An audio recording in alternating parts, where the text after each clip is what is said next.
Hi, this is Pastor Greg, coming to you maybe not live, but alive with hope and anticipation of all the opportunities we have to be God's people in the world. This week, we continue our celebration of Jesus' resurrection for each one of us, and we do so here at Peace Lutheran Church by doing Holy Humor Sunday. Well, let me tell you a story.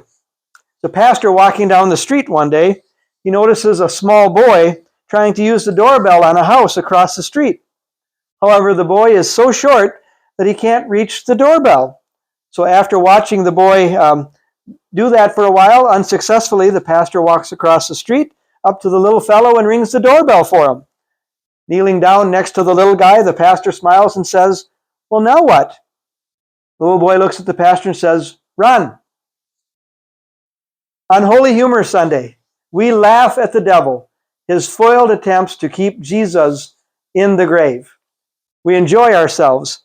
Several years ago, I learned about this thing called Holy Humor Sunday, usually the Sunday after Easter, when some colleagues of mine began sharing pictures and things that they had done on that Sunday following Easter.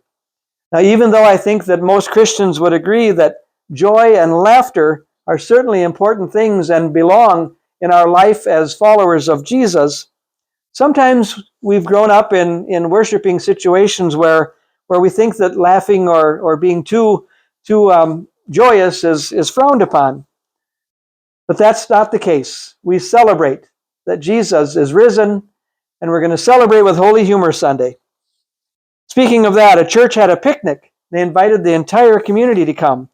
The pastor placed a basket full of apples at one end of the table with a sign that said, "Please take only one. Remember, God is watching."